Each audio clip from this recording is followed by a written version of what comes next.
I'm Derek. Welcome to Intertwined Hearts. Subscribe, like, and share if you enjoy. Let's go. The cursor blinked insistently on the laptop screen as Riley Anderson reread for the 5th time the message she had just received from Phoenix. His heart beat wildly as he processed the words that changed everything. Tomorrow, 7 p.m., Prisma Corporate Center Terrace. I'll finally be able to see your smile in person. 6 months of nightly conversations, exchanged confidences, and a connection that transcended the virtual world culminated in this moment.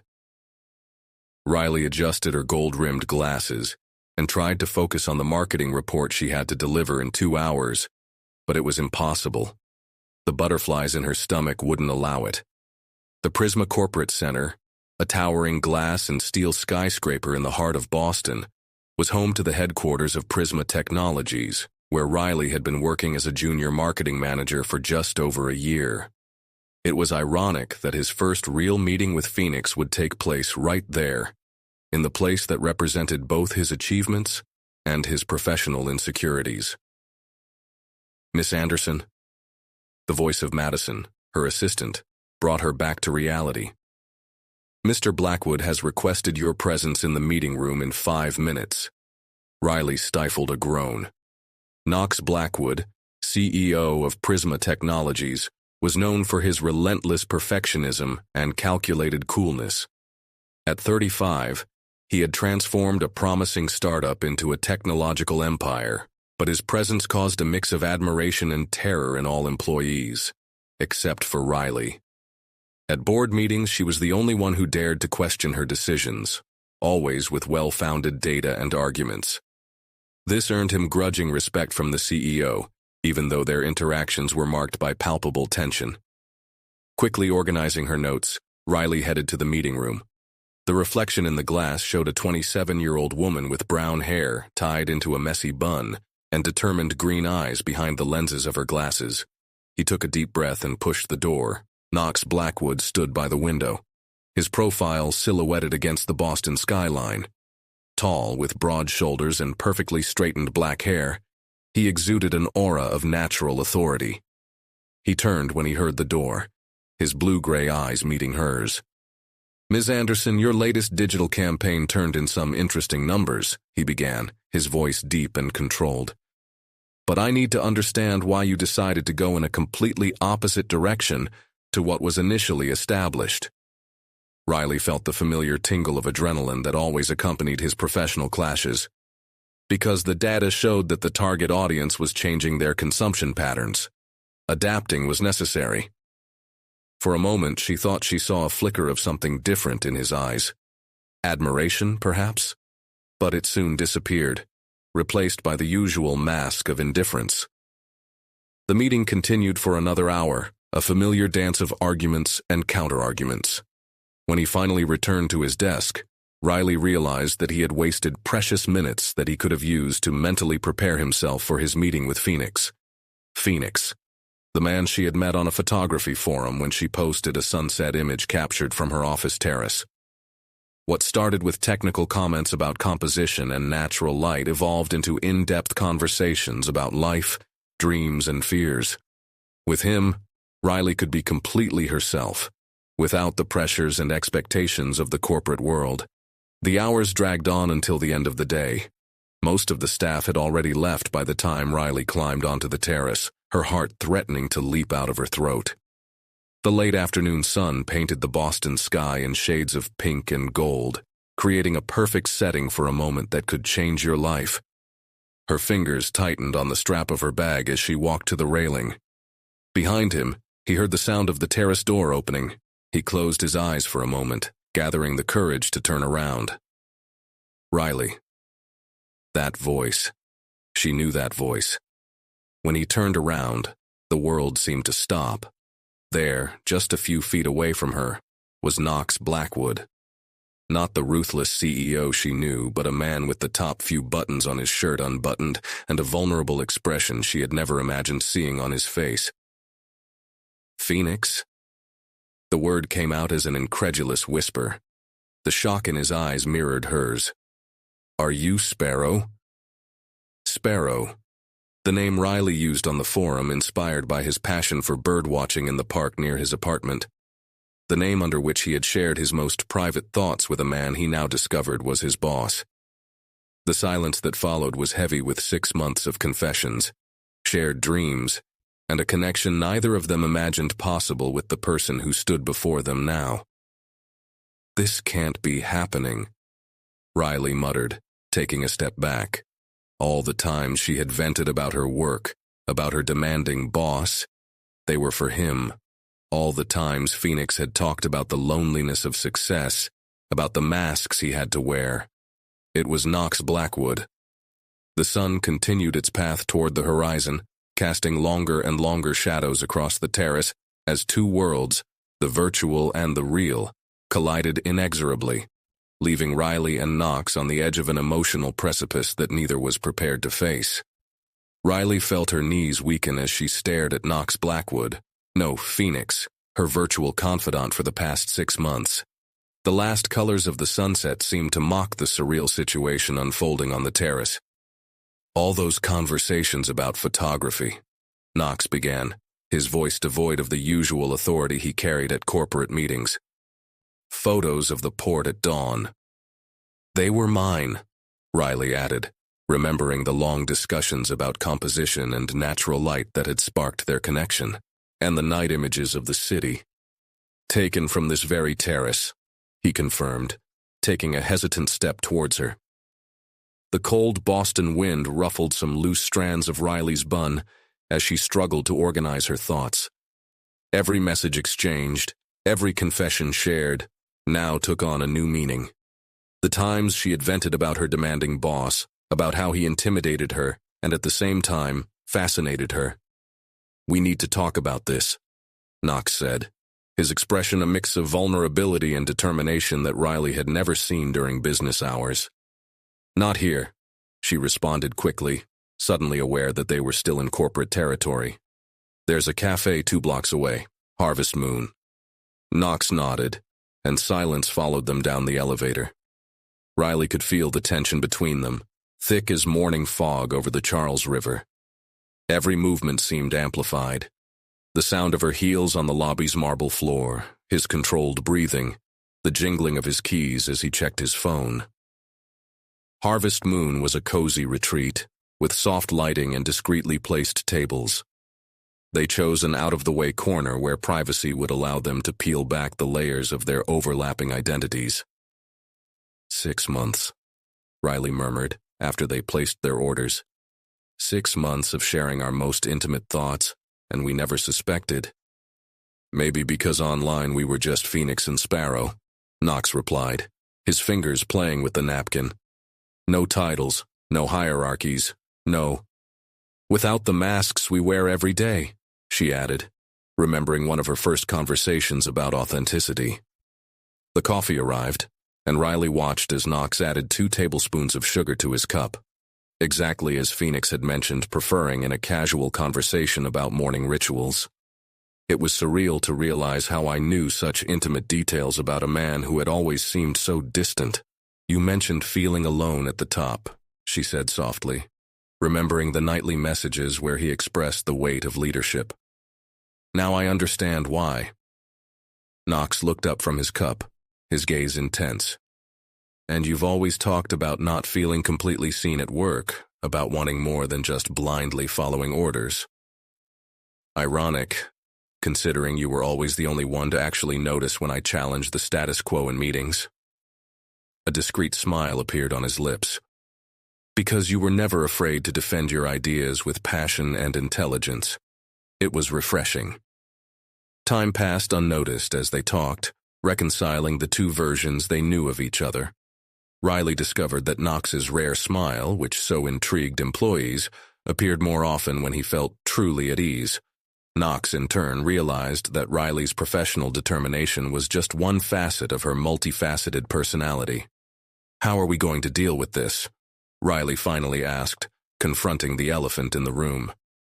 "There are corporate policies about employee relationships, and you are the CEO. Policies that I myself helped establish," Knox added, running a hand through her hair in a gesture of frustration that she recognized from her outbursts as Phoenix. But I'm also the man who spent the last 6 months developing deep feelings for someone I believed I'd never met in person. Riley's heart quickened at the admission. Feelings that didn't go away when I discovered who I really am. On the contrary, he replied, his voice low and intense. Finding out that Sparrow is you just made everything more meaningful. The soft sound of ambient jazz filled the silence that followed, as they both processed the magnitude of that revelation. The connection they had built online was real, perhaps even more real than the personas they presented in the corporate environment. We need time, Riley decided, even though every fiber of her being wanted to immediately explore this new dimension of their relationship. Time to adjust our expectations, to understand how this can work without compromising our professional positions. Knox nodded understandingly. Time to rediscover each other now that all the cards are on the table. When they left the cafe, the night had already covered Boston with its starry mantle. The city lights reflected in the waters of the Charles River, creating a scene that both would have enjoyed photographing under other circumstances. Are we still Phoenix and Sparrow? Riley asked, stopping on the sidewalk. We're more than that now, Knox replied, his gaze softening in a way no Prisma Technologies employee had ever witnessed. We are ourselves, finally. Riley's taxi arrived, but before she got in, Knox gently grabbed her wrist. That sunrise photo you posted last week, was it taken from the pier near your apartment? Yes, she confirmed, surprised that he remembered that detail. Maybe we can photograph him together someday. The smile Riley gave him before getting into the taxi carried the promise of 1,000 shared dawns, of stories yet untold, and of a connection that transcended both the virtual and corporate worlds.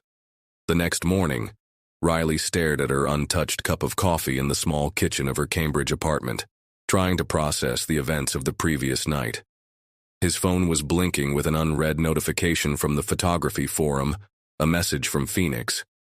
No, from Knox. I'm still trying to find the right words, the message said, but I don't want to lose what we've built. His finger hovered over the screen, hesitant. How do you respond to someone you knew so well and at the same time were just getting to know? The late-night conversations, the whispered confessions in the dark of the computer screen, now had a face that intimidated her during board meetings. The sound of a calendar notification brought her back to reality. Presentation to the board in 1 hour. His heart sank as he realized it would be the first time he had seen Knox since the revelation on the rooftop. Arriving at the Prisma Corporate Center, Riley noticed curious looks from his colleagues. Madison quickly approached her desk. What happened yesterday? You and Mr. Blackwood were seen leaving the building together, she whispered, her eyes shining with curiosity. Work matters, Riley replied dryly, grateful for years of practice in maintaining a neutral expression during difficult negotiations. The meeting room gradually filled with executives in impeccable suits. Riley was organizing his notes when Knox entered. Their eyes met briefly, and she noticed something different in his posture, an almost imperceptible softness that contrasted with his usual professional stiffness. Miss Anderson, please begin your presentation, Knox requested, his voice maintaining its usual professional tone, although Riley could detect a slight tremor that others would not notice. As he presented last quarter's numbers, Riley felt the weight of Knox's gaze.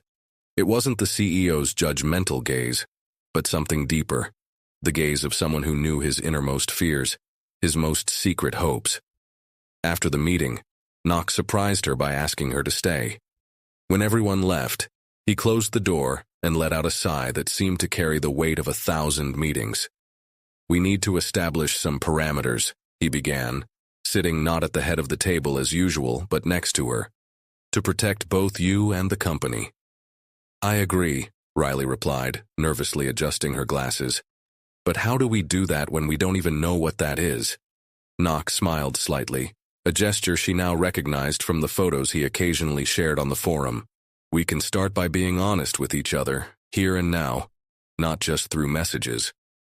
You mean, Like when I told you that your perfectionism sometimes stifles the team's creativity? Riley ventured, a half-smile playing on her lips.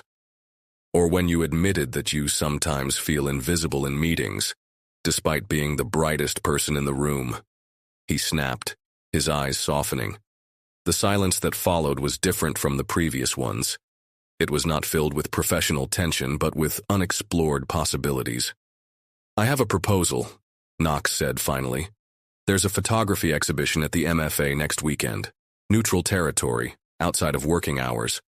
As Knox and Riley, not as CEO and employee? Exactly. No masks, no hierarchies. Riley considered the proposal. It was risky, but it was also a chance to find out if the connection they felt was strong enough to transcend the complications of their professional positions. On one condition, she replied. We continue to maintain our professional relationship exactly as before. No favoritism, no special treatment. I would never expect anything less from you. Knox smiled, and for a moment Riley saw Phoenix clearly in his features, the man who shared his doubts about leadership in the silent dawns. The rest of the day passed in a blur of meetings and phone calls, but Riley noticed small changes. The way Knox seemed more relaxed in his presence, how their eyes carried a mutual understanding that went beyond spreadsheets and presentations. At night, in her apartment, Riley opened her laptop and found a new message on the forum. It was a photo of Boston Harbor at dusk, taken that morning with a simple caption.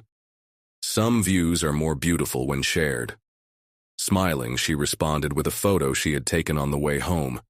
A lone sparrow perched on a flowering branch, its wings spread as if it were about to take flight. Sometimes it takes courage to spread your wings, he wrote. The answer came almost immediately.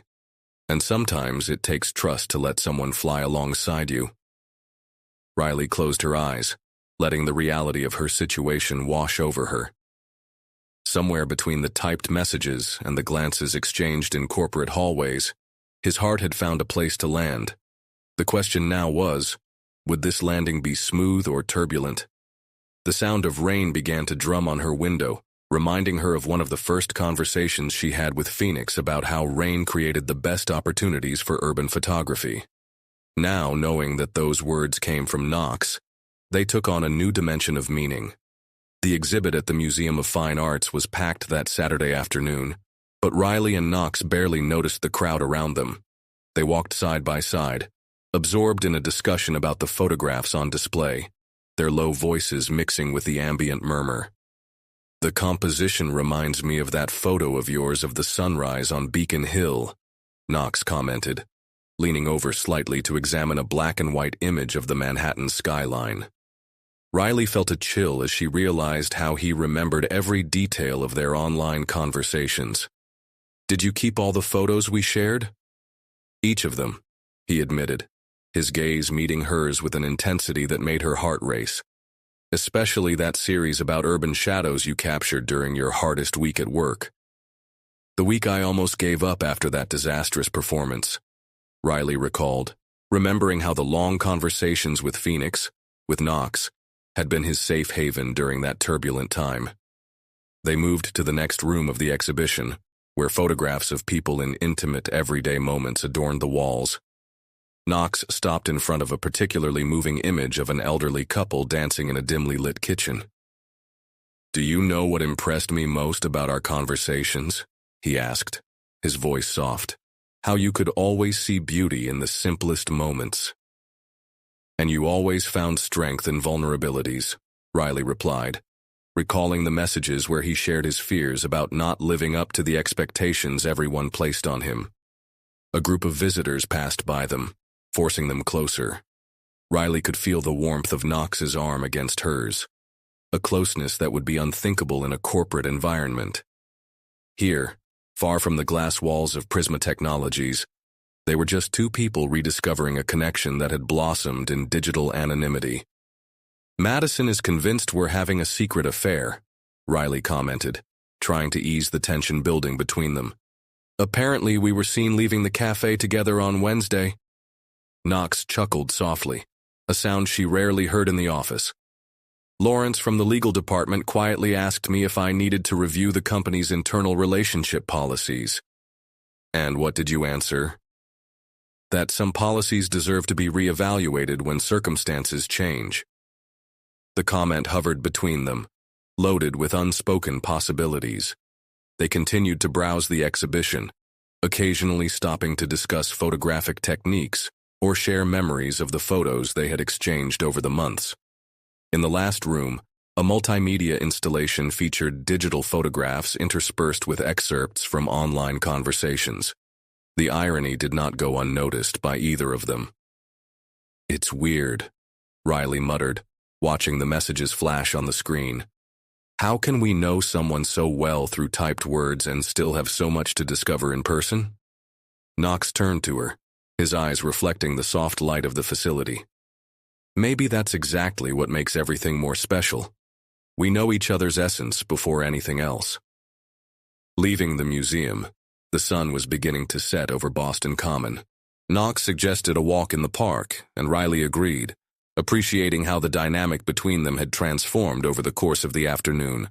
More relaxed, more natural. "I have a confession to make," Knox said as they walked. "That day you challenged my decision about the digital campaign. I already knew you were right before the meeting even started." Riley stopped, turning to face him. "Then why?" "Because I loved seeing how you defended your ideas with such passion. It was the same passion I saw in your messages as Sparrow." The gentle wind ruffled some loose strands of Riley's hair, and Knox resisted the urge to tuck them behind her ear. Instead, she took her camera out of her bag, the same one she had mentioned so many times in her online conversations. "Can I?" he asked, gesturing to the golden light that bathed her face. Riley nodded, allowing herself to be truly seen by him for the first time. Not as his employee, not as a digital presence, but as herself, with all her complexities and contradictions. The camera's gentle click captured more than one image, captured a moment of transformation, where the lines between their different identities began to dissolve. "I guess I always knew," Riley admitted after a moment of silence. "Knew what?" "That there was something familiar about Phoenix. The way you chose your words, the way you structured your arguments. It was so like the CEO I knew, but at the same time so different." Knox lowered the camera, his eyes meeting hers with a vulnerability few had witnessed. "And that scares you?" "Not as much as I should," she answered honestly. "What scares me is how we're going to navigate this without compromising everything we've built, both professionally and whatever this is becoming." The sun had almost disappeared over the horizon now, painting the sky in shades of pink and violet that would have sent them both running for their cameras under other circumstances. But at that moment, they were more interested in reading the truths in each other's eyes than in capturing the beauty around them. "One day at a time," Knox suggested, his voice carrying an unspoken promise. "We're still who we are in the office, but here we can just be ourselves." Riley smiled, realizing that for the first time since the rooftop revelation, she felt completely at peace with the duality of her situation. Phoenix and Sparrow finding their place in the real world. Knox and Riley writing their own story. He corrected softly, and the smile they shared held all the possibilities the future could hold. A week after visiting the museum, Riley was immersed in a video conference with the marketing team when a silent notification lit up her cell phone. It was a photo of Knox, a black and white image of the reflection of the Prisma corporate center windows in puddles from the previous day's rain, with the caption, "Sometimes reflections show us a different perspective on reality." The implicit meaning did not go unnoticed. Since meeting at the museum, they had maintained a careful dance between their professional and personal identities, exchanging discreet glances in the hallways and veiled messages through the photography forum. "Riley, your thoughts on next quarter's campaign?" The voice of Jenkins, director of marketing, brought her back to the present. "I believe we should focus on authenticity," she responded, an idea forming quickly. "People are tired of overly polished marketing. They want to see the real, the imperfect, the genuine." His gaze unconsciously drifted to the window of Knox's office, 2 floors above, where he could see him in his own meeting. As if sensing her gaze, he slightly adjusted his posture, a subtle movement that only she would recognize as a sign of recognition. After the video conference, Madison appeared at her desk with a conspiratorial expression. "Mr. Blackwood has requested your presence to discuss the new digital strategy." Riley kept her expression neutral, although her heartbeat quickened. In the elevator, she nervously adjusted the collar of her navy blue blouse, the same color that Knox had praised in one of her conversations as Phoenix. "Come in, Miss Anderson." His voice sounded professional as she knocked on his office door. But as soon as the door closed, something changed in his posture. "Your presentation at last week's meeting is still resonating with the board," Knox commented, gesturing for her to sit down. "They are impressed with your vision on digital engagement." "I just applied what I learned by observing patterns of behavior online," Riley replied, thinking back to their long nightly discussions about how people connect through screens. "How did we do?" His question carried multiple meanings, and they both knew it. Riley allowed herself a small smile. "Exactly. Sometimes the most authentic connections happen when people feel safe to be themselves." Knox stood up, walking to the window that dominated the view of Boston. "I've been thinking a lot about authenticity lately, about the masks we wear and when we can let them fall." "It's tricky when those masks have specific purposes," Riley observed, joining him at the window. "How to maintain professionalism without losing genuineness? Maybe it doesn't have to be one or the other," he suggested, his voice lowering to a more intimate tone. "Maybe we can find a balance." An employee passed through the glass hallway, causing them both to take a discreet step back. The moment reminded Riley of the fragility of her situation. "I've received an invitation to speak at a digital marketing conference in Seattle next month," she mentioned, switching to a more professional tone. "I know." Knox smiled slightly. "I was the one who recommended your name to the organizing committee. As Phoenix or as CEO? As someone who recognizes talent, regardless of the context in which they encountered it." The comment warmed something inside Riley, but it also brought her worries to the surface. People will start asking questions if they continue to notice different treatment. "Then let them ask," Knox replied with quiet confidence. "Your work speaks for itself. No one can question your professional merits." A knock on the door interrupted the moment. Lawrence from legal walked in with a stack of documents, casting a curious glance at their proximity before they both casually walked away. After Lawrence left, Knox ran a hand through his hair in a gesture that Riley now recognized as a sign of frustration. "That reminds me. I need to show you something." He opened a folder on his computer and turned the screen toward her. It was a draft of a review of the company's internal relationship policies. "I've been working on this for a few weeks now," he explained, "updating to reflect a more modern and realistic view of professional dynamics." Riley quickly read the document, noting the subtle but significant changes to the language and guidelines. "This has nothing to do with us, does it? It's all about creating an environment where people can be honest about their relationships without fear of professional reprisal, as long as they maintain appropriate professionalism." The distant sound of thunder heralded an approaching storm, and Riley remembered their first conversations about rainy day photography. "Speaking of photography," Knox commented as if reading his thoughts, "there's an urban photography exhibit next weekend in Providence. I thought maybe—" "I'd love to," Riley replied before he completed the invitation. "Like Knox and Riley or like Phoenix and Sparrow?" "Like ourselves," he smiled. "Whatever that means now." When Riley left his office, he carried with him not only the meeting notes, but also the growing certainty that some connections transcend the boundaries we try to impose on them. In the reflection of the elevator windows, he saw not only the junior marketing manager, but also the passionate photographer who had found her voice through a computer screen. And maybe, she thought as the rain began to fall over Boston, this was exactly how it was supposed to be. A story written in overlapping layers of identity, each as true as the next. The storm approaching Boston that morning seemed to mirror Riley's inner turmoil as she organized photos for her presentation at the Seattle conference.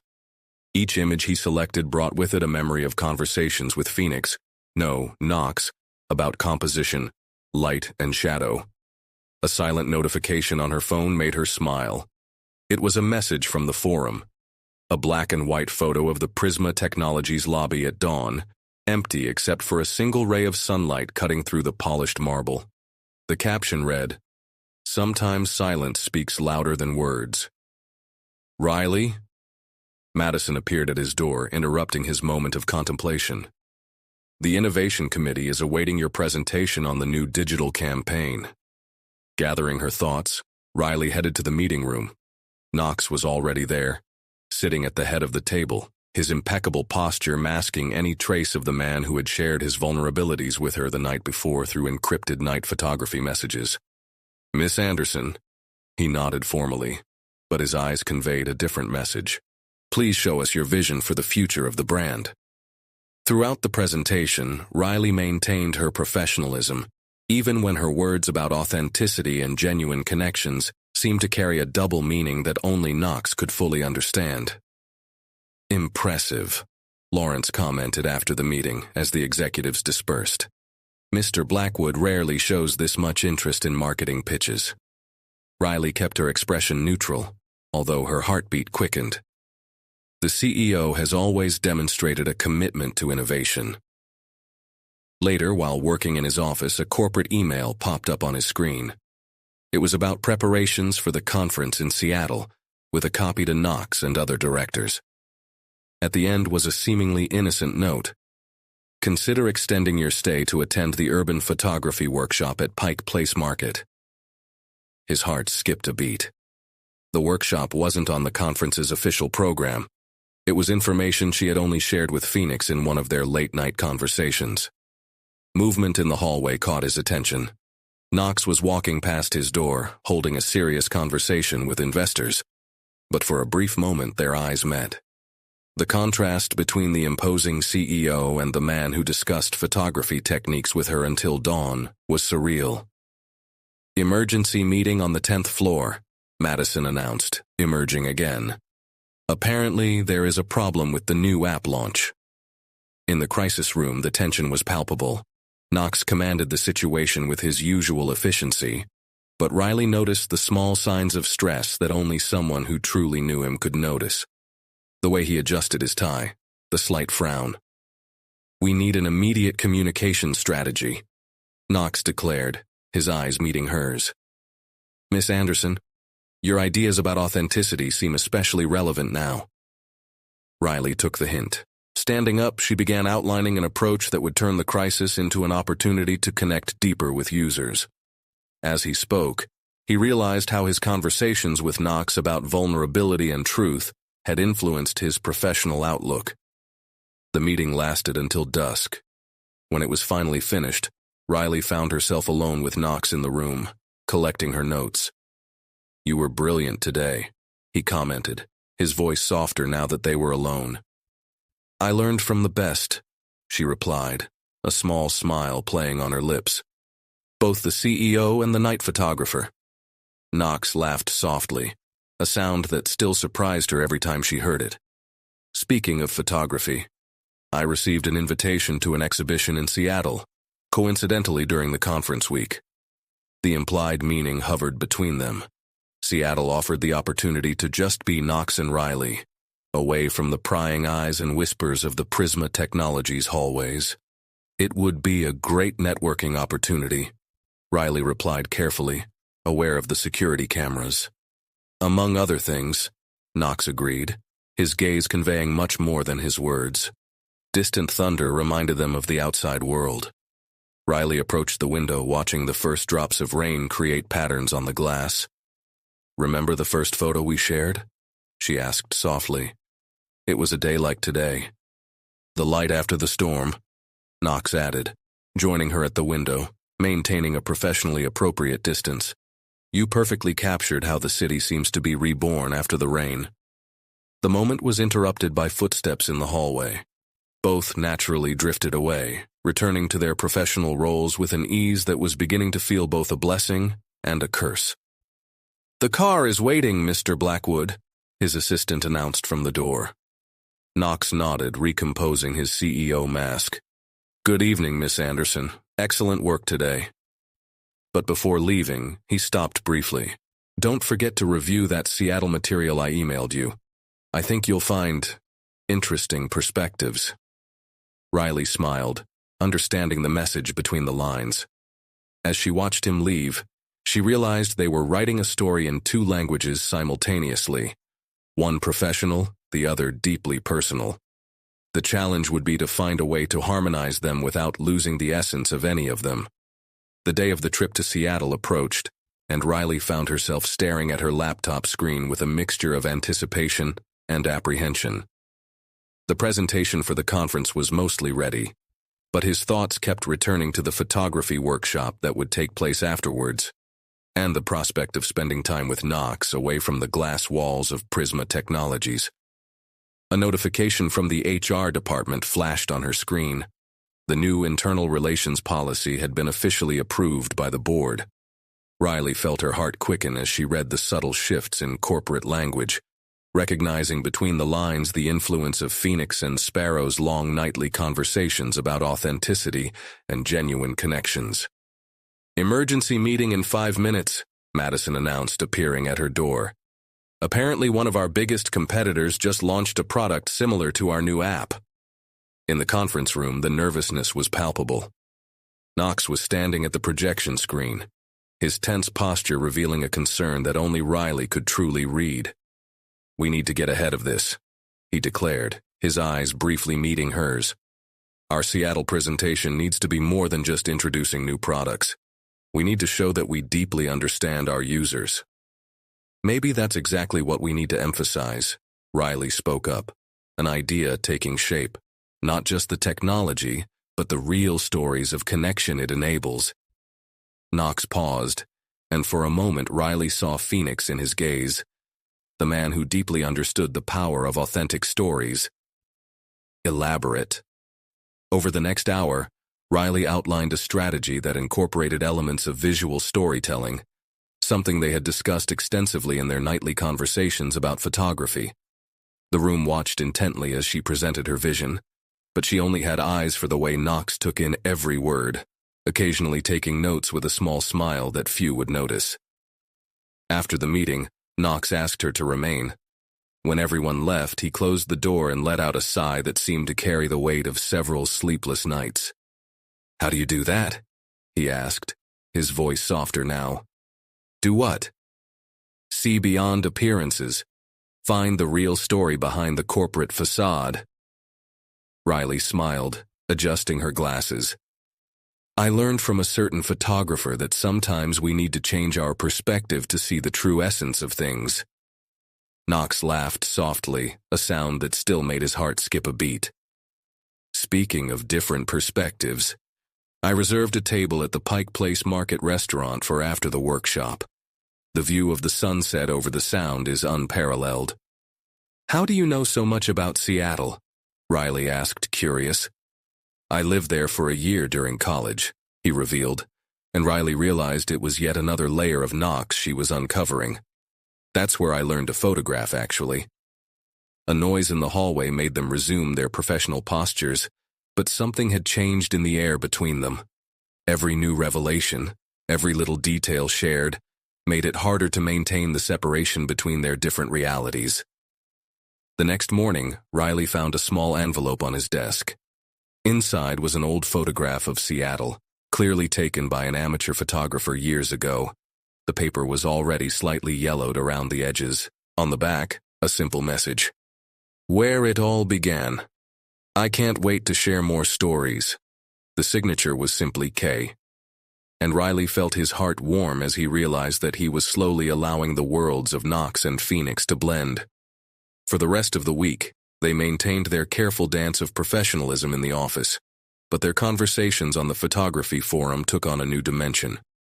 They discussed not only techniques and composition, but also expectations and fears about how Seattle could change everything between them. "Sometimes I wonder," Knox wrote one night, if we are ready for these two versions of ourselves to fully meet. Maybe they've already met, Riley replied, and we're just learning to accept that. The day before the trip, Riley was finishing up some reports when she noticed Knox standing at her door. The office was almost empty, with only a few lights still on the upper floors. "Last chance to review the presentation before Seattle," he said aloud, for the benefit of any curious ears. But his eyes said something different. As they reviewed the slides, sitting side by side in the conference room, the electricity between them was almost palpable. Each calculated movement, each shared look, carried the weight of unexplored possibilities. "I think we're ready," Riley finally said, closing his laptop. "For the presentation or for what comes next?" Knox asked softly. Riley met his gaze, seeing in it all the layers they had uncovered in each other over the past few months. "For everything," she replied with a confidence that surprised them both. When he left the office that night, Riley knew he was on the cusp of something transformative. Seattle wouldn't be just another corporate conference. It would be the moment when all versions of their identities finally had a chance to coexist, away from the expectations and limitations of Boston. The sound of her phone alerted her to one last message of the day. A photo of the Space Needle at sunset with the caption, "Some stories need a new setting to really begin." Riley smiled, knowing that no matter what Seattle had in store for them, there was no turning back. The masks had begun to slip, and what was emerging was something much more real and profound than either of them could have imagined when it all began. The flight to Seattle was surprisingly smooth, but Riley could barely concentrate on the book in her lap. A few rows away, Knox was reviewing documents with her usual concentration, although she noticed her eyes occasionally darting to the window, where thick clouds covered the Pacific Northwest horizon. The decision to travel on the same flight had been purely professional. To save company resources, Knox had explained during the planning meeting. But the brief moment their eyes met upon boarding carried silent promises that had nothing to do with the technology conference. "Gentlemen passengers, we will begin our descent to Seattle-Tacoma International Airport in approximately 15 minutes, announced the flight attendant. Riley put away his unread book and allowed himself to watch the city emerge from the clouds. Seattle gradually revealed itself. The iconic Space Needle, the waters of Puget Sound, and the downtown skyscrapers reflecting the diffuse light typical of the region. At the airport, they maintained an appropriate professional distance while waiting for their luggage. It was only when they were about to head to their respective taxis that Knox approached. "Dinner at 8 p.m.? He asked casually, as if discussing details of the conference schedule. "The hotel restaurant has an interesting view of the port." "Perfect for some night shots," Riley replied in the same professional tone, even though her heart was racing. The Thompson Hotel, where the conference was to be held, was an elegant mix of modern architecture and Pacific Northwest charm. In her room on the 20th floor, Riley unpacked her suitcase with methodical care, trying not to think too much about the navy blue dress she had brought especially for dinner. A notification on her phone made her smile. A photo of the view from Knox's room, a few floors above hers, showing the Seattle harbor shrouded in a soft fog. The caption simply said, "Some views deserve to be shared." At 7:55 p.m., Riley came down to the lobby, her navy blue dress complemented by a delicate silver necklace, a detail she had mentioned in one of her late-night conversations with Phoenix. The hotel's restaurant was an elegant space with glass walls that offered a panoramic view of the city. Knox was already there, no longer wearing his corporate suit from the trip, but a dark blue shirt and slacks that made him look more like the man sharing his nighttime photographs than the CEO of Prisma Technologies. "That table," he indicated, pointing to a more private corner overlooking the sound. "The light is perfect for some photos." As they settled in, Riley noticed how the usual tension in Knox's shoulders seemed to have eased. Here, thousands of miles from Boston, the masks they wore daily were beginning to disappear. "It's weird," she commented after they placed their orders, "how Seattle looks exactly like you described in your college stories." "Some things have changed," Knox replied, his eyes scanning the city skyline. But the essence remains the same. It's a place where people can reinvent themselves. The red wine they chose perfectly complemented not only the dinner, but also the atmosphere that developed between them. Rich, complex, and with hints of something promising. "Remember the first photo I posted on the forum?" Riley asked, gently turning the glass in her hands. "The one about the sunrise over Boston Harbor?" "How could I forget? That's what made me realize I had found someone who saw the world in a unique way." Knox paused, his gaze meeting hers with intensity. "Even before I knew who you were." The conversation flowed naturally, alternating between memories shared online and moments lived in the corridors of Prisma Technologies. Each story took on a new dimension now that they could see each other's expressions, read emotions that were previously only imagined through typed words. "I have something for you," Knox said after dessert, taking a small envelope from his shirt pocket.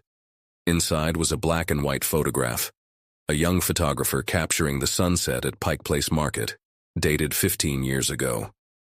"My first photography teacher," he explained. "She taught me that sometimes we need to lose ourselves to truly find ourselves." Riley touched the photo gently, understanding the deeper meaning of the gesture. "Is that why you chose the name Phoenix on the forum?" "Partially," he smiled. "It also had something to do with the idea of rebirth, of finding a new version of yourself." The smooth sound of live jazz filled the room as the night progressed.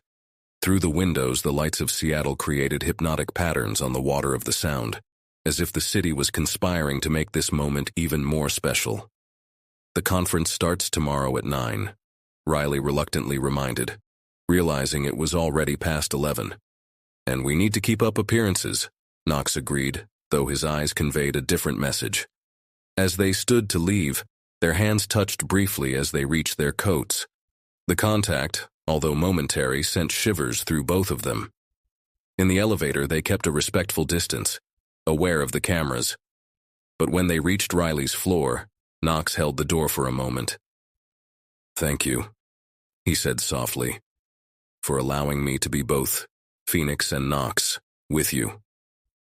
Riley smiled, feeling her heart speed up. "Thank you for showing me that all versions of ourselves can coexist."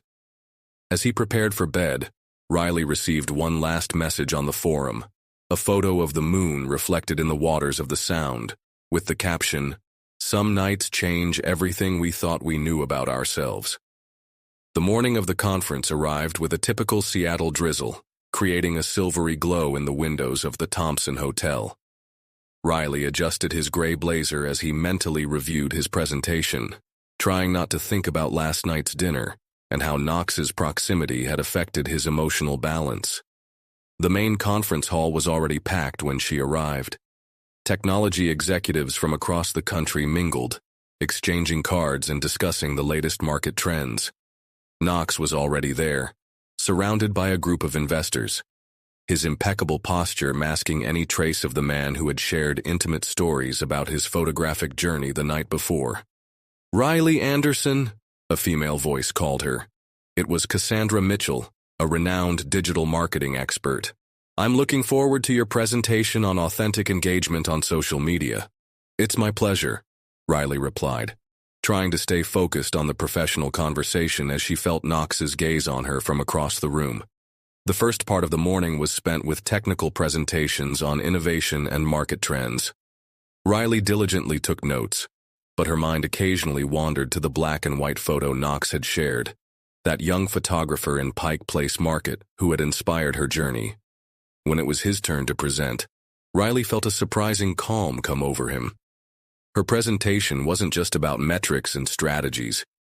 It was about authentic connections in an increasingly digital world, something she and Knox had experienced intensely over the past few months.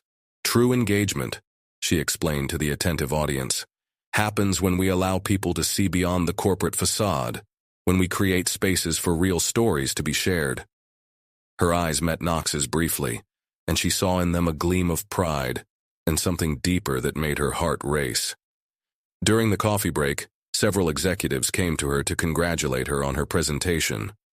Knox kept a professional distance, but she noticed how he discreetly photographed the event with his cell phone. always the photographer observing the small moments.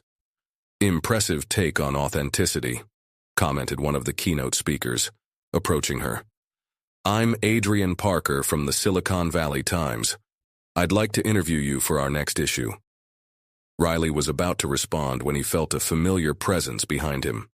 "Ms. Anderson is one of the brightest minds at Prisma Technologies," Knox commented, his professional voice masking the heat in his eyes.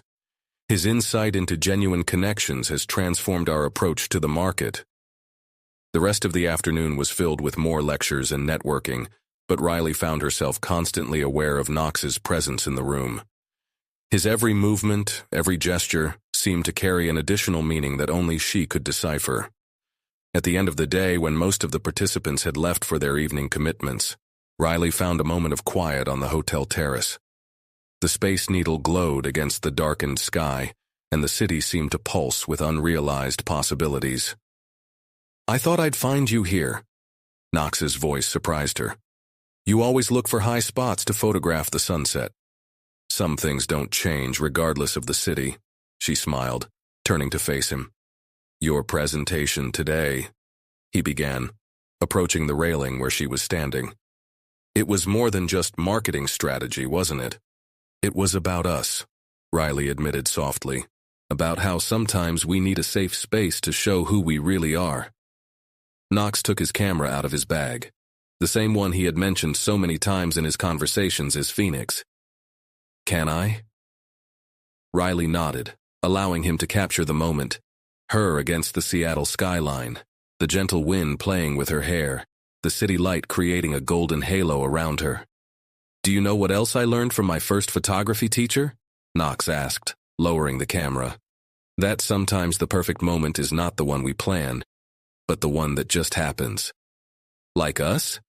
Riley asked, her heart beating faster. "Just like us," he replied, his voice carrying an emotion she rarely heard during business hours. A group of conference participants arrived on the terrace, forcing them to resume their professional postures. But something had changed. A line had been crossed, a silent truth recognized by both.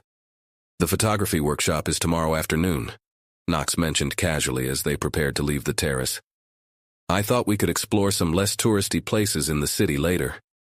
"I've heard a lot about Discovery Park," Riley replied in the same tone. "Apparently the sunsets there are incomparable." When they said goodbye in the elevator, your hands briefly touched. A seemingly accidental gesture that sent shivers through both of you. Seattle was proving itself to be more than just the setting for a corporate conference. It was becoming the stage where all versions of themselves could finally coexist. In her room, Riley received one last message on the forum. A photo of the hotel terrace at dusk, with her silhouetted against the illuminated horizon. The caption read, "Sometimes true beauty is letting someone see us exactly as we are."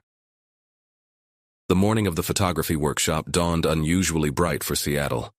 Riley adjusted his camera settings as he waited in the hotel lobby, his heart racing each time the elevator doors opened. When Knox finally emerged wearing dark jeans and a casual shirt, so different from her usual Italian suits, she almost didn't recognize the CEO of Prisma Technologies. "Ready to explore Seattle through the lens?" he asked, approaching with his own camera around his neck.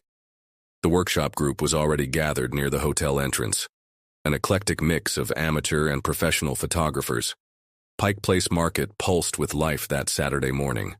The aroma of freshly roasted coffee mixed with the salty smell of the sea, while fish vendors performed their famous tosses to the delight of tourists. "Look for the non-obvious moments," instructed Marcus Chen, the photographer leading the workshop. "Anyone can photograph a flying fish. Look for the stories in the shadows, in the looks, in the details that most people ignore." Riley watched Knox move through the market with a naturalness he never demonstrated in board meetings. He captured images of elderly vendors arranging their stalls, of children mesmerized by colorful candy displays, of sunbeams dancing through dusty windows. "You really love this, don't you?" she asked during a break as they reviewed her photos in a cafe hidden on the second floor of the market. "It's liberating," Knox admitted, showing him a series of black and white images. "Here, I'm not the CEO who needs to maintain a specific image. I'm just another photographer trying to tell a story. Like Phoenix, Riley added softly, aware of the other workshop participants at nearby tables. The look Knox gave him was intense. Phoenix allowed me to be vulnerable in a way that Knox Blackwood never could. Until now. The workshop continued into the afternoon, taking them through historic alleys and secret staircases that few tourists discovered. Riley found herself increasingly aware of Knox's presence, the way he moved in space, the way his fingers occasionally brushed hers as they shared tips about angles and exposure. "This place has a unique energy," Marcus commented as he guided the group to a hidden terrace overlooking the Sound. "It's where reality and dreams mix, where old stories find new narrators." Riley captured an image of Knox at that moment, absorbed in his viewfinder, perfectly framed against the Seattle skyline. When he noticed, instead of looking away, he smiled directly into her lens. "Sometimes the photographer needs to be photographed," he said later, as they reviewed the day's images in a little jazz cafe off the tourist trail. "Some stories deserve to be told from every angle," Riley responded, showing him the photo she had captured. In the photo, Knox looked simultaneously vulnerable and powerful. Phoenix and CEO merged into a single moment. The cafe was almost empty, smooth jazz flowing from the vintage speakers. Their knees touched under the too small table, creating an electricity that neither of them could ignore. "Do you know what else I learned today?" Knox asked, his voice low and intimate. "That sometimes we need to step out of our comfort zone to find our true essence. Like when we decided to meet on that rooftop in Boston?" Riley teased gently. "Exactly, although the result was quite different from what I imagined." "Better or worse?" Knox studied her for a moment, his eyes reflecting the soft lights of the cafe. "Infinitely more complicated, and infinitely more meaningful." Distant thunder announced the arrival of another Seattle storm. Riley checked her notifications, seeing messages from Madison about next week's schedule. "Reality always finds a way to catch up with us, doesn't it?" She sighed. "Maybe," Knox agreed, "but that doesn't mean we can't create our own moments of escape." When they left the cafe, the rain was already falling gently over Seattle. Knox insisted on sharing his umbrella, and Riley allowed herself to enjoy the forced closeness as they walked back to the hotel. In the lobby, they encountered some conference executives, forcing them to return to their professional personas. But when the elevator doors closed, leaving them momentarily alone, Knox gently held his hand. "Thank you for today," he said simply, "for allowing me to just be me." Riley lightly squeezed his fingers before releasing them. "Thank you for sharing Phoenix with me, even after you discovered who I was." Later, in her room, Riley received one last message on the forum, a photo of her capturing images at the market, completely absorbed in her art. The caption read, "Sometimes we find our true essence through someone else's eyes." Sunday dawned with a mix of clouds and sun in Seattle, but Riley barely noticed the weather as she organized photos from the workshop on her laptop. Each image seemed to tell a different story about the previous day, about Knox, about herself, about the multiple layers of their complex relationship. A soft knock on her door surprised her. It was Madison, who had arrived that morning to help with preparations for the final day of the conference. "Riley, you need to see this," she said, holding out her tablet. On the screen, an article from Silicon Valley's most influential technology blog highlighted Riley's presentation at the conference, but what caught her attention was the photo that accompanied the text. She and Knox on the hotel terrace, captured in a moment of apparent intimacy during their post-presentation conversation. "Social media is speculating about you two," Madison continued, swiping to show several tweets and posts. "Some are suggesting that his rapid rise within the company has to do with a possible relationship with the CEO." Riley's stomach tightened.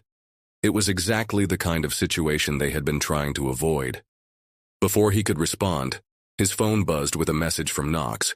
"My office. Now." In the hotel hallway, Riley found Knox in a tense version of his usual CEO mode, though his eyes betrayed concern when he saw her. "Lawrence is on his way to Seattle," he informed her as soon as he closed the door.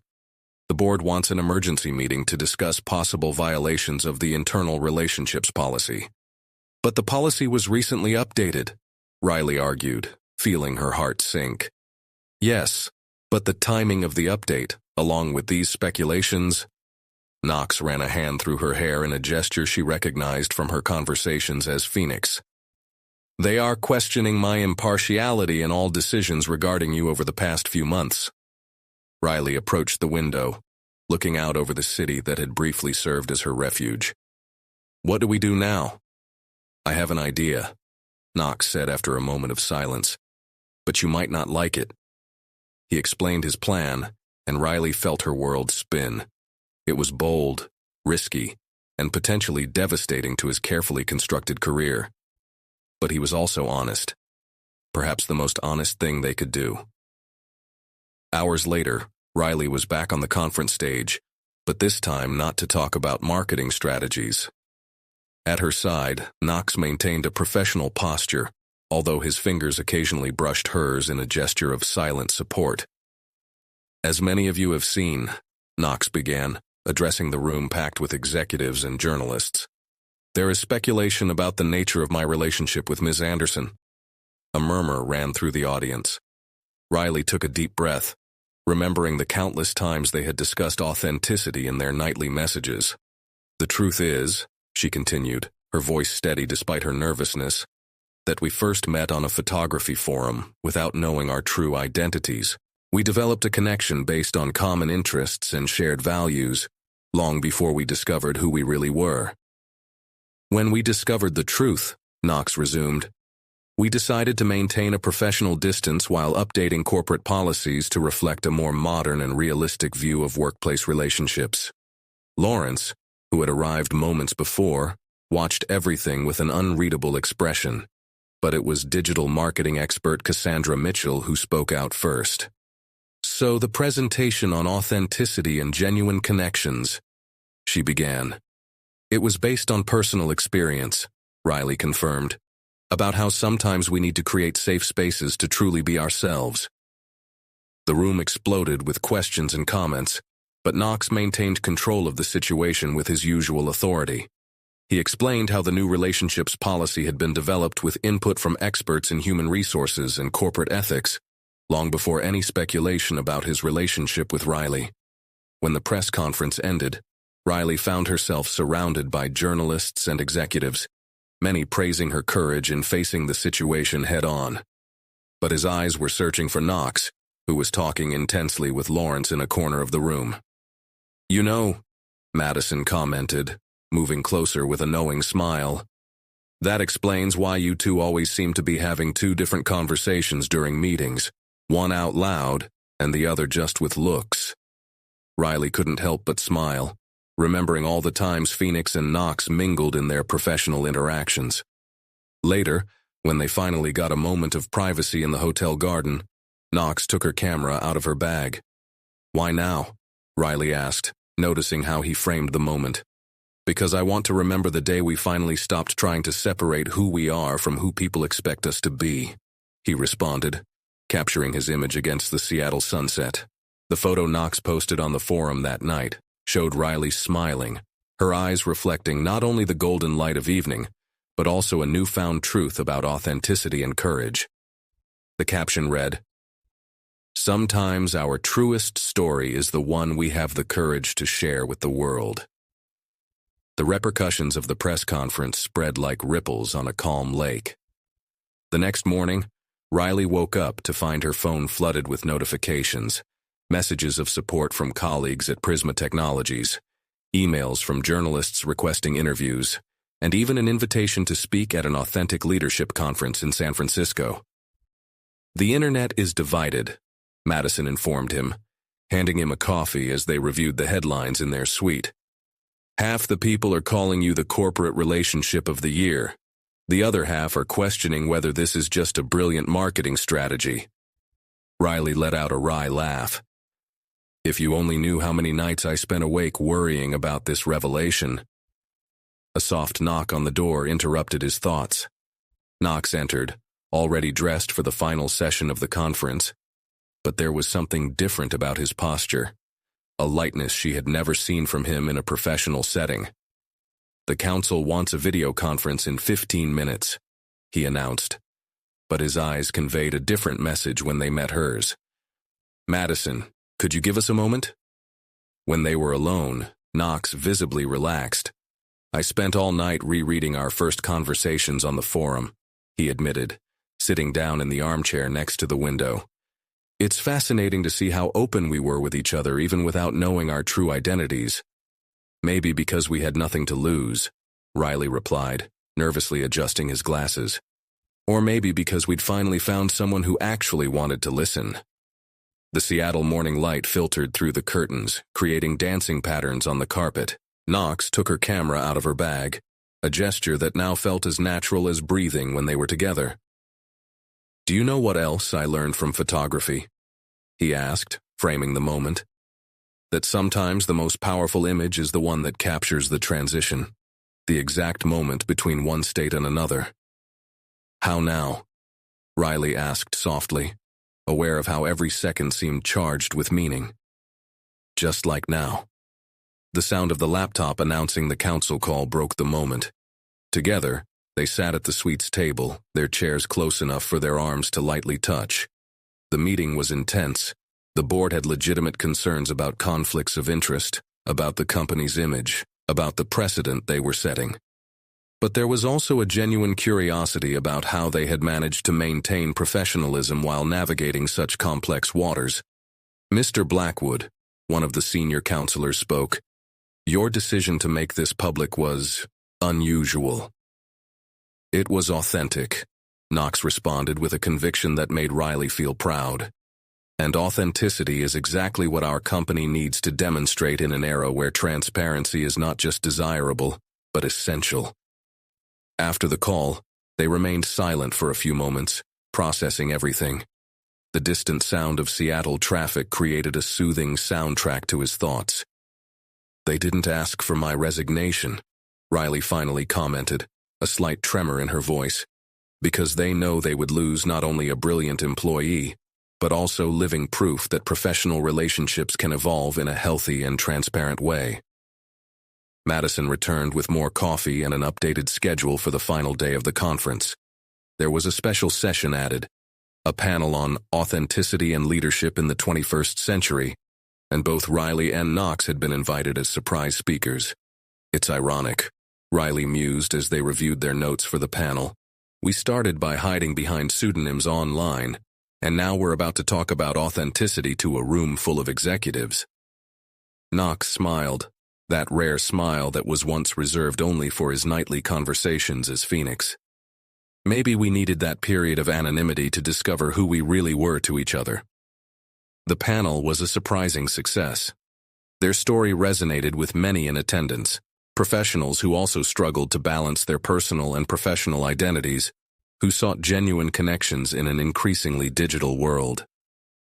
Afterwards, as they walked through Pike Place Market one last time before their flight back to Boston, Knox stopped to photograph a flower seller preparing their bouquets for the day. "You know what impresses me most?" he asked, showing the photo to Riley. "How something as simple as sharing our passion for photography led us to this moment. And how having the courage to be vulnerable can completely transform our story," she added, leaning in to get a better look at the image on her camera. The aroma of fresh flowers and freshly ground coffee filled the air, while the Seattle sun cast long shadows across the historic market.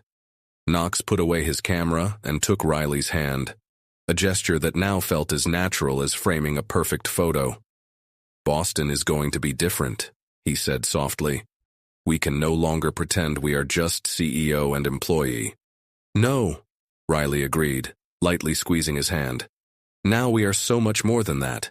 We are Phoenix and Sparrow, Knox and Riley, and all the versions of ourselves we discovered along the way." Returning to Boston brought with it a new reality for Riley and Knox. The Prisma Corporate Center, once the scene of their carefully calculated interactions, now seemed to vibrate with a different energy. The employees' curious eyes followed them through the corridors, some openly admiring, others skeptically speculative. "Third quarter numbers are in," Madison announced, walking into Riley's office with a stack of reports.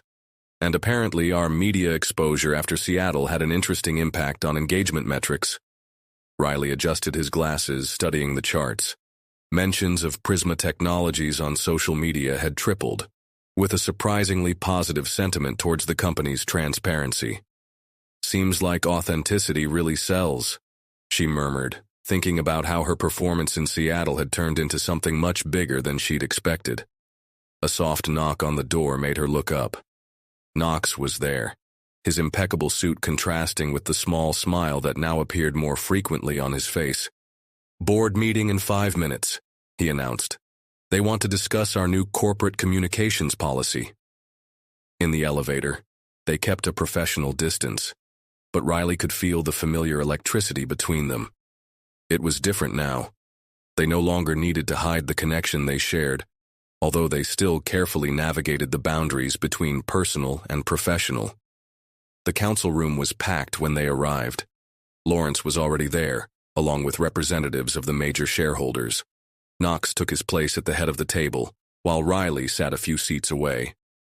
"The latest events in Seattle," began one of the senior advisors, "have generated interesting discussions about modern leadership and corporate transparency. Our inbox is full of interview requests," added the communications director. "Forbes, Fortune, Harvard Business Review. Everyone wants to know more about how we maintain the balance between personal relationships and professionalism." Riley watched Knox handle the questions with his usual competence, but he noticed the small gestures he now recognized so well. The way he adjusted his tie when he was thoughtful, the way his fingers occasionally touched the place where his camera normally rested. "Ms. Anderson," one of the counselors addressed her, "your perspective on authenticity on social media seems to have touched on something larger. We would like to expand this approach to our entire communication strategy." "The truth is," Riley responded, feeling more confident than he had ever imagined in that room, "that people are tired of perfect corporate facades. They want to see the human behind the professional." After the meeting, Knox found her on the terrace, the same terrace where it had all started. Boston's autumn sun painted the skyline in golden hues, creating a perfect moment for photography. "Remember the first photo I posted here?" Riley asked, leaning on the railing. "How could I forget? It's what made me realize there was something special about Sparrow," Knox replied, taking his camera out of his briefcase. "The way you captured the loneliness of the city at dawn. Ironically, I was thinking about you that day," she admitted. "In the intimidating CEO who seemed to carry the weight of the world on his shoulders." Knox lowered the camera, his eyes meeting hers with intensity. "And now? Now I see all his facets. Phoenix, Knox, the photographer, the leader, and each version only makes me admire him more." A group of executives arrived on the terrace for a coffee break, making them resume their professional postures. But there was something different now, a quiet confidence in their dual roles. Later that day, Riley found an envelope on his desk. Inside was a black and white photo of her during the board meeting, captured in a moment of intense concentration. The handwritten caption read, "All your versions are equally extraordinary." Riley's phone rang. It was Cassandra Mitchell, the digital marketing expert from Seattle. "Riley, I'm hosting a panel on authentic leadership in Silicon Valley. After what happened in Seattle, I can't think of people better suited than you and Knox to share this story." While considering the invitation, Riley watched through the glass walls of his office as Knox conducted a video conference in his office. Even from a distance, I could see how he occasionally touched the camera on his desk, a habit that he now understood to be his safe haven in moments of pressure. Madison came in with more reports but stopped when she saw Riley smiling into space. "You know," she commented, "ever since Seattle, people have been commenting on how you two seem more real." "Maybe because we finally can be," Riley responded, adjusting a framed photo on her desk, an image of Pike Place Market that Knox had captured during the workshop. The day continued at its normal pace of meetings and deadlines, But there was a new dynamic in the air. Employees who once whispered in the hallways now approached Riley and Knox openly, sharing their own stories of seeking authenticity in the corporate environment. At the end of the day, as the sun set over Boston, Riley received one last message on the photography forum. An image of the Prisma Corporate Center reflected in the waters of the Charles River, with the caption, "Sometimes we need to see our world reflected from a new perspective to understand its true beauty." And she knew in that moment that they had created something bigger than themselves, a story that wasn't just about love, but about the courage to be authentic in a world that often requires us to wear masks. 3 months after Seattle, the Prisma Technologies office pulsed with a different energy. Riley was organizing the final details for the launch event of the company's new social media platform, a project that blended its vision of authenticity with the technological innovation that has always characterized the company. "Reporters start arriving in an hour," Madison informed him, handing him a cup of coffee. "And Forbes wants an exclusive photo shoot with you and Mr. Blackwood for their Revolutionizing Corporate Culture cover story." Riley smiled, thinking about how their lives had changed since that first meeting on the rooftop. Their story had become a case study at several business schools, exemplifying how transparency and authenticity could transform a company culture. "Speaking of photos," Knox said, entering his office with his inseparable camera, "I have a surprise for you before the event." In the elevator, he pressed the button for the terrace, his special place, where Phoenix and Sparrow had revealed themselves as Knox and Riley. The late afternoon sun bathed Boston in golden tones, creating a perfect moment for photography. "Remember the first post you made on the forum?" Knox asked, guiding her to the railing. "About how some stories need to be told through pictures because words aren't enough?" Riley nodded, remembering that first online interaction that would change their lives forever. Knox then took a book out of his briefcase, a photo album bound in navy blue leather. "Open it," he encouraged gently. In the pages, Riley found her story told through images. The first photo she posted of the sunrise in Boston, the images Knox captured in Seattle, moments stolen during meetings, smiles shared in hidden cafes, and finally, a series of recent photos she didn't know about. "When did you take these?" he asked, running his fingers over a particularly touching image of her working intently in her office, the evening light creating a golden halo around her. "For the last few months," Knox replied, moving closer. "I realized I was documenting our history without even realizing it. Every moment you made me see the world in a different way." The sound of press helicopters beginning to circle the building for the event reminded them of their impending responsibilities. But before they could move, Knox gently grabbed his hand. "Riley," he began, his voice carrying an emotion she rarely heard during business hours. "These last few months have taught me more about authenticity and courage than all my years as a CEO." "Knox," she began, but he continued. "Let me finish," he smiled, that smile that was once reserved only for his nightly conversations as Phoenix. "When we met online, I was looking for a way to escape the loneliness at the top. What I found was someone who made me want to be a better version of myself, both as a leader and as a person."